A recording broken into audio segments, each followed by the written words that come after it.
Hey everyone, Boss Bafok here, and I thought I would give a bit of an update on the wine cellar today,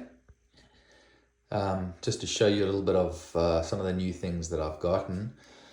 On the Scotch front, what am I drinking today, right now? Well, I've added a couple things. I think I might have shown you the Yamazuki, I can't remember, but Suntory makes a bunch of Japanese Scotch. It's amazing to me how the Japanese whiskies taste like Scotch, which is quite incredible actually.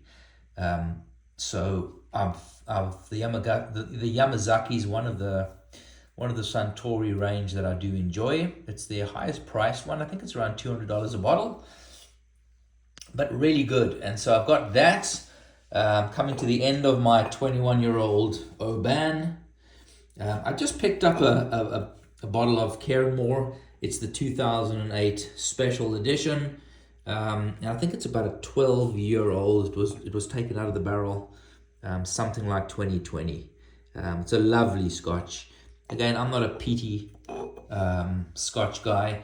I went through my peat phase. I'm more, if I'm going to have that style of Scotch, I'm less about the medicinal sort of flavored Lagavulin, Lefroy, even Bowmores. I'm more about sort of what you'll find in Campbelltown or the Springbank, or even a Talisker, where it's a bit more salty.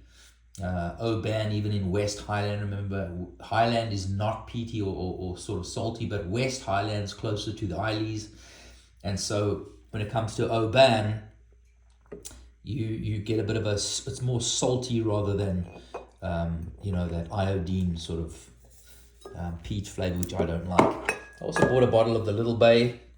Little Bay is it's a single malt Scotch. I would call it probably Oban's highest quality Scotch. It's a Scotch that'll cost you about $100, $120, and it's the Little Bay. Oban actually means Little Bay, and it's a fantastic Scotch. I've tasted it and it's wonderful. So I bought a bottle of that. I've also got, I'm not sure if I mentioned this before, but I've also got a 25-year-old Glenfarclas, just a wonderful Scotch for the money.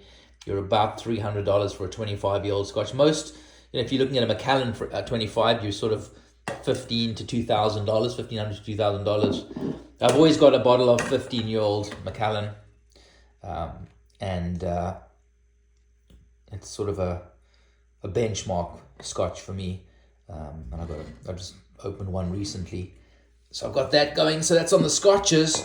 On the wines, just came back from my annual Napa trip, which I've talked to you guys about. And so, I usually do about 6 or 7 wineries during those trips. Focused a fair bit here on Pritchard Hill and Pritchard Hill fruit. So Pritchard Hill is, there's only one winery in Pritchard. Pritchard Hill is a non-official AVA in Napa Valley, but probably one of the best quality areas. It's sort of northeast of Stag's Leap, west of Lake Hennessy, and sort of south of Howell Mountain. The only winery, John Chapelet in the 60s, trademarked the Pritchard Hill name, so he's the only one who's allowed to put it on that. However, there are a few other wineries there that are in Pritchard Hill. Beautiful fruit. Modus Operandi was one of the new wineries that I went to. Hadn't been there before. This is the Sage Ridge Vineyard. Beautiful vineyard. And then I went to another amazing winery called Fairview Stones.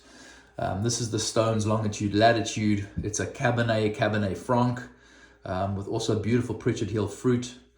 So I got a few bottles of that. I tend to buy in 2 or 3s.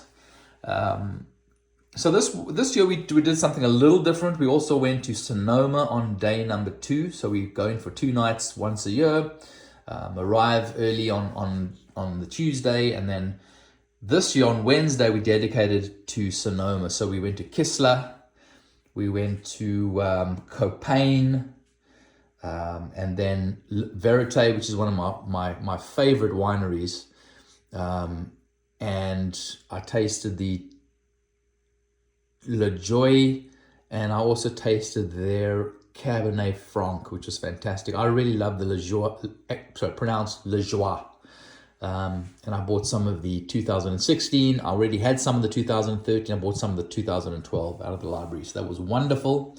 And then we went to Ridge. As you guys know, I'm a big fan of Ridge. I've got a fair bit of it. We tasted the 2019 Montebello. I didn't buy any of it, but I really do enjoy Montebello. It was wonderful. We actually got to taste some of the 2014 as well. So I picked up some of the modus operandi from the Sage Ridge vineyard. This is the one I really liked. Some of the from Stones, Fairview Stones, I picked up some of this over here, which is the Cabernet Franc, Cabernet Sauvignon blend. I then picked up some of the Verite, and then on the last day, another one of my favorites, also on Pritchard Hill, a winery on Pritchard Hill. So Pritchard Hill you'll find in my cellar. I've got some of the Chapelet, I've got some of the Bryant family, and of course, and then I went to Ovid this time, their Cabernet Franc, which is the flagship Ovid name, and then their Hexameter, which is a Cabernet Franc blend. So Cabernet Sauvignon, Cabernet Franc, the Hexameter. Also beautiful wine. And I purchased, and of course 2019 is an incredible vineyard for Napa, and so I purchased some of that.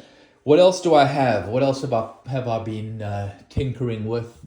I acquired some of the 20. You can see I've got a bit of a vertical going here on probably my favorite Napa wine, probably my favorite wine in the world, which is Schaefer's Hillside Select. Schaefer recently sold to a Korean business. And I have the 08, 9, all the way up to the 13, and I just purchased 3 bottles of the 2014. So that's up there. Just purchased a bunch of that very recently. And I'm just trying to think, what else do I have? I think you've seen most of what I have here.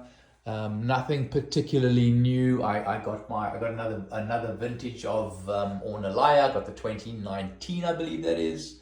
I added that to the collection, and of course the 2019 Tignanello, which I might have told you about. It's 11 bottles now in my vertical of that, and I think that is pretty much all the new wines. The cellar's really pretty full right now.